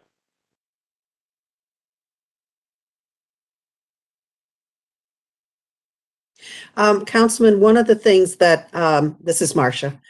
One of the things that I have appreciated greatly as we look at waste diversion and the manner in which we would like to change the way we handle our waste, or even call some things waste.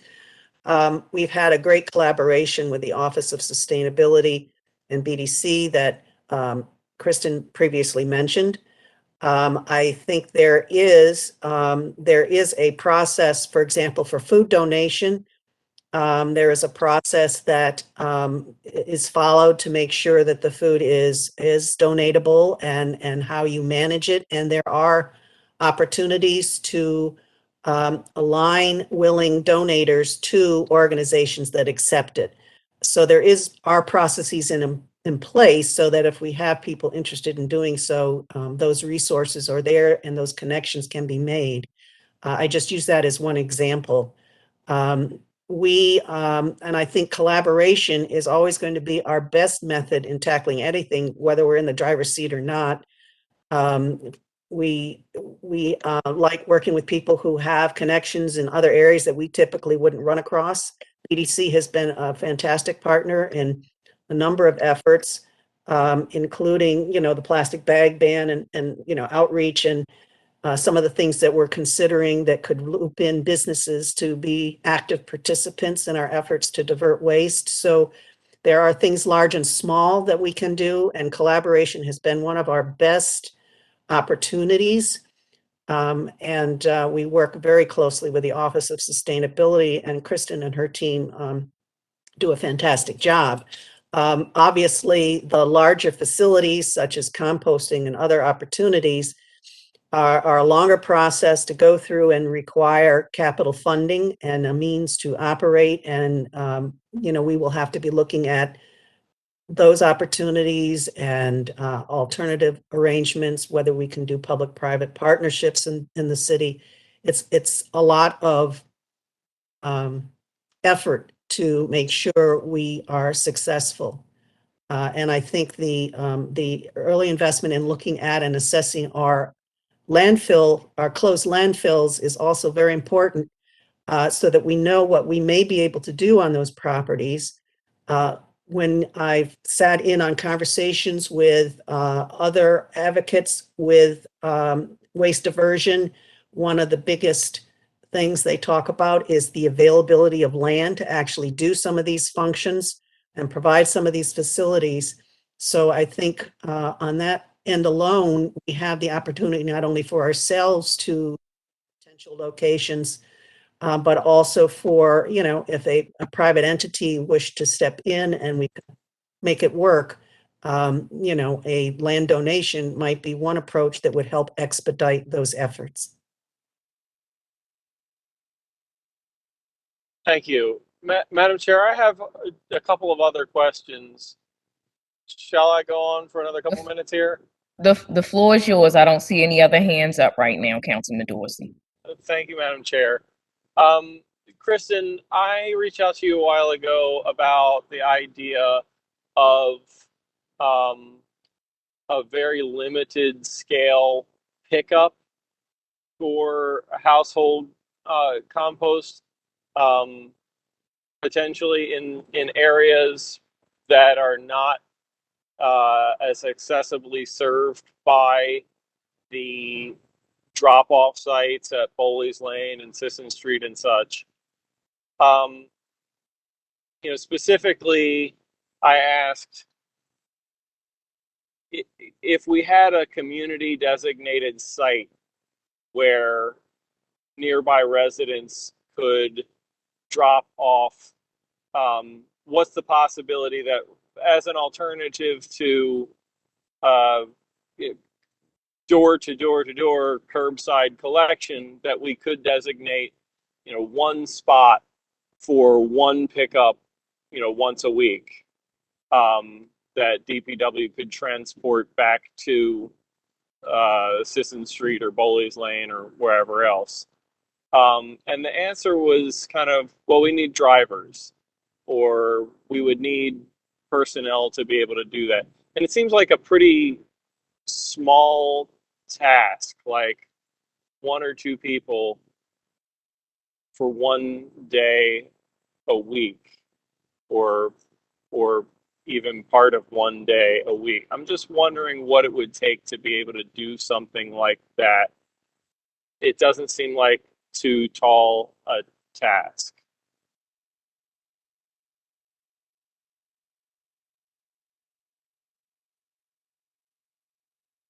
I appreciate the idea, and I know that some community associations have started to do this on their own, where they have a communal drop-off site and they're hiring a private hauler to come collect it on a regular basis.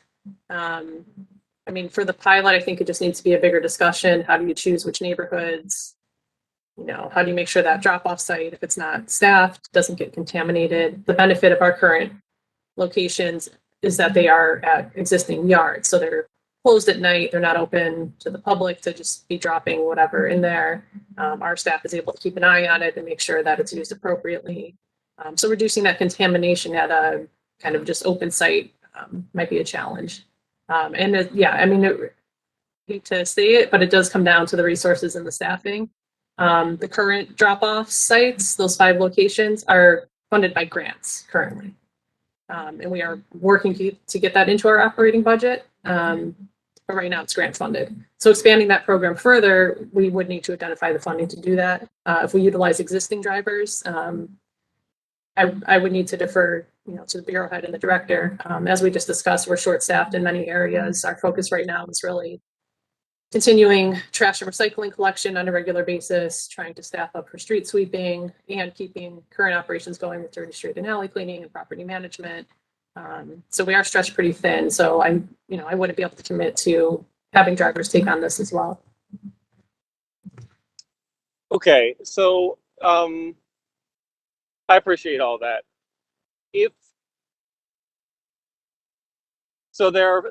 There's 5 drop-off sites, and just for sake of kind of scale or reference, say there's 14 city council districts. 5 of them are being served. That's a kind of a crude way of putting it, but that's kind of how it is.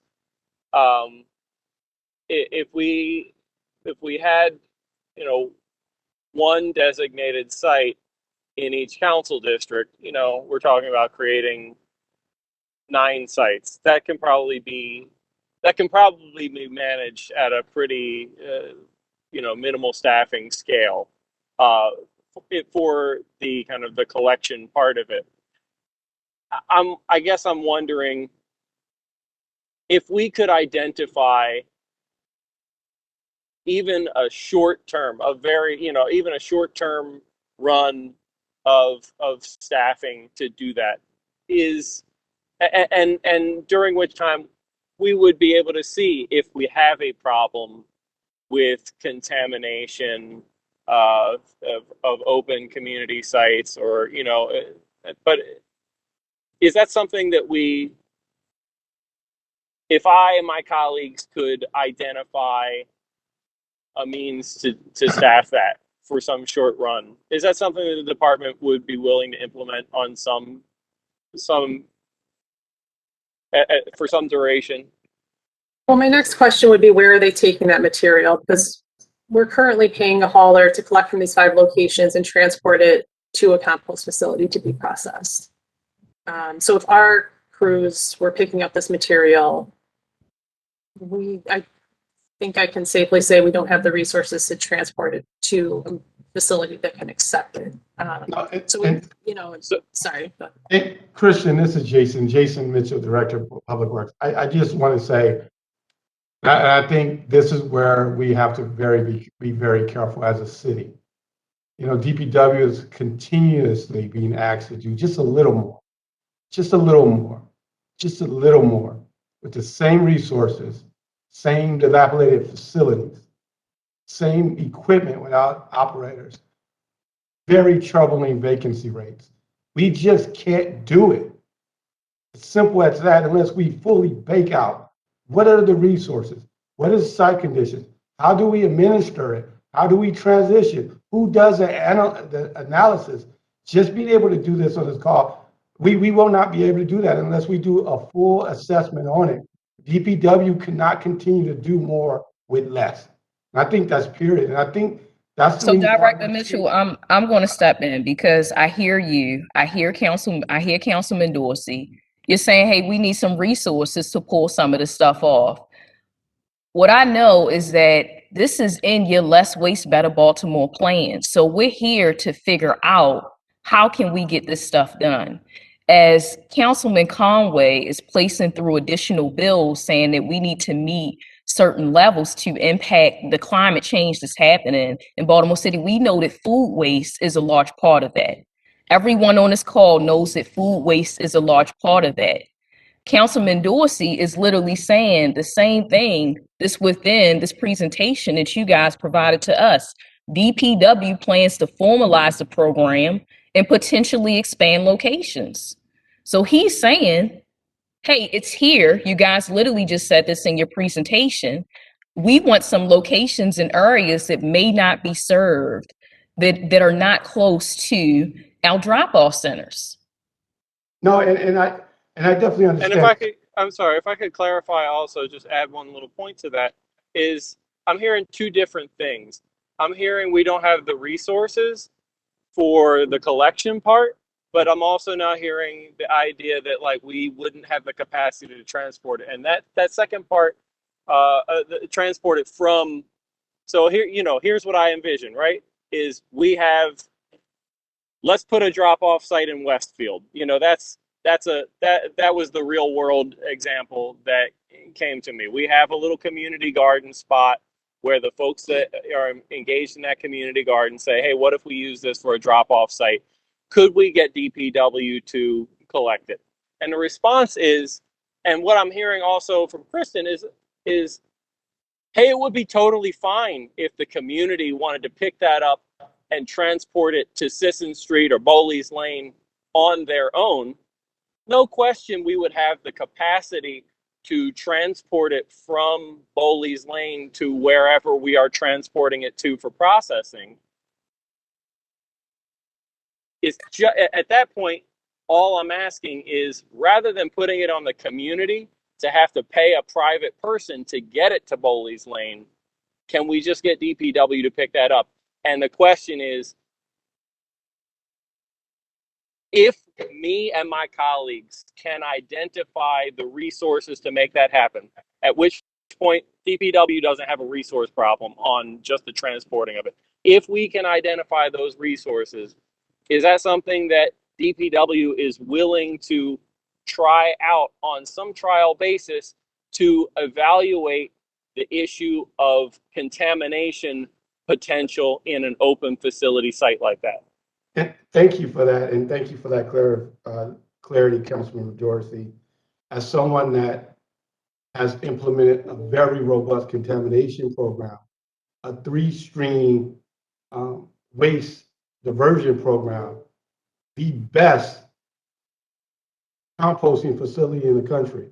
Someone that has done it, I would say that it would be best for us to sit down, talk, create a comprehensive plan so that we can talk about what we do know and what we don't know in that plan, and then be able to make those decisions. But to do that here in this meeting without doing that proper work, I think is where I see some of the issues where we're at right now, right? And so my professional experience has always been to let's sit down, let's talk about all the ideas so that we can flesh it out, flesh out the positives, the negatives, the costs, the unknown costs, the variables that we're not considering here, and let's make a comprehensive decision that's based upon all the factors and variables. And right now we don't have that, so we can make that decision. Madam Chair, may I intervene here a little bit? Please do. I believe that's Councilman Conway. Yes, it is. Thank you. Thank you, Director. And you and I have had a number of conversations about this issue exactly. I think we all realize this is not something we can just flip a switch and switch to, composting and a third waste stream. That's not an easy thing to do. Part of the reason why in our initial conversations, and got a bill out there right now that you and I are actually working on. I'd love to get your feedback. I've been waiting for a little over a month now for that feedback on a zero waste commission, a group of folks that would be tasked with specifically figuring out exactly the questions that you're talking about. I do believe that that's going to be important for our next step. And I think what you're hearing from Councilman Dorsey, I think what you're hearing from the chair, what you're probably hearing from Councilwoman Porter as well, is that we want to figure out how. I know this is not an easy thing to do. And I think we also realize we have to do this in light of the challenges that you've outlined today, both with staffing, with resources, expanded capacity needed for recycling routes and otherwise. I think we know that's part of the consideration, and we want to figure out how to get there with you. Being that you've done it before, I think you're going to have a good insight on some of the challenges with doing so, and we just want to figure out how to do that with you. So, I urge you. We met a little over a month ago to discuss the Zero Waste Commission. As you know, my team has been pushing really hard to get some progress on that. We've had this plan out there for years, and I just want to know what it would take to take that next step. What is the next step? We have a plan, but we haven't made any progress on that plan since we put it forward, and I want to figure out what that is. Thank you, Councilmember Conway. I think we'll reach out to you and begin, our next discussions on that plan. And we're definitely committed to that. One of my major accomplishments in my professional career was being able to be involved in these activities that Baltimore City is looking to to continue to move forward. And definitely would be looking forward to that follow-up conversation and moving this ball forward. And two, to Councilmember Dorsey's point, how we begin to have the discussion on ways that we could pilot some things, get information, right, that is critical in our decision making, so that we just have more and more data points to make better and qualified decisions. So definitely would like to reach out to you as well in your office to have those discussions based upon some of the things that you discussed just moments ago. Yeah, and I think, sorry, Madam Chair, Yeah. I just want to add one very brief Okay, comment. please be brief because I cut Councilman Dorsey off. I want to circle back to him so he can close out. Absolutely.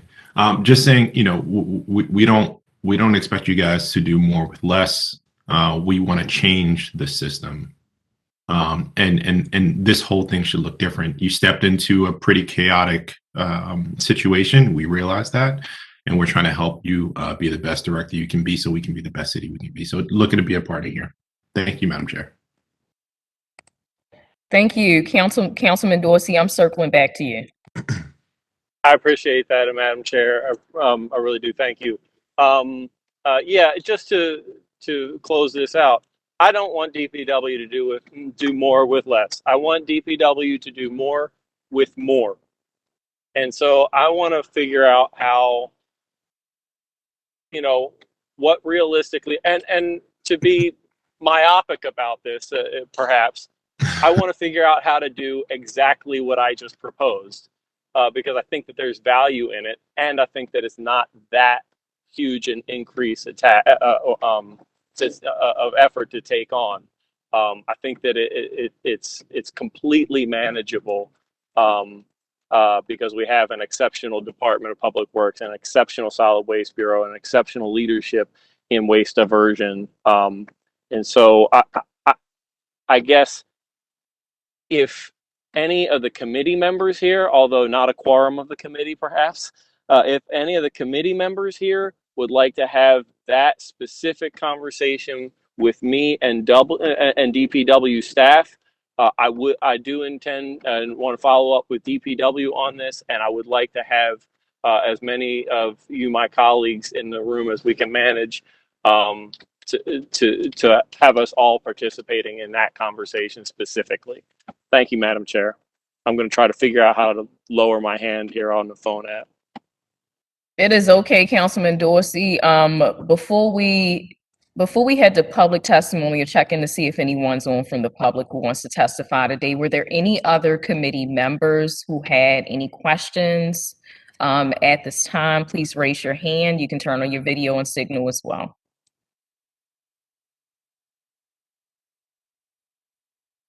And I do not see any, so we are going to be moving to public testimony. We're going to check in to see if anyone wishes to testify. And Matt, you can take over from here. Thank you. Thank you, Madam Chair. So members of the public, if you've signed in using a computer and you would like to testify, please use the raise hand function to let us know.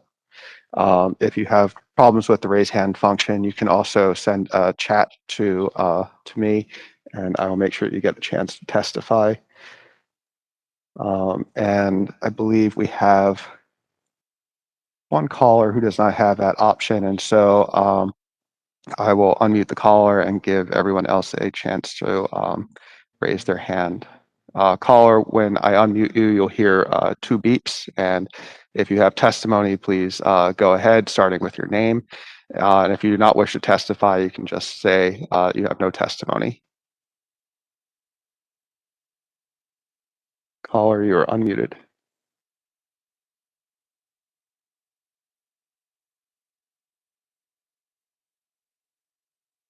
Okay, no response. And Madam Chair, we do not have any hands raised at this point. Okay, thank you, Matt. Just double checking. So that's going to conclude public testimony at this time. I want to thank everyone for joining us this morning. I definitely want to thank the members of DPW, Director Mitchell. I see Marsha Collins, our Bureau Head. Acting Bureau Head Chief Moore Jackson. At this time, we're just happy to start this oversight briefing. The next quarterly legislative oversight hearing on the Department of Public Works is scheduled for May 11th, 2022. And this hearing is now in recess.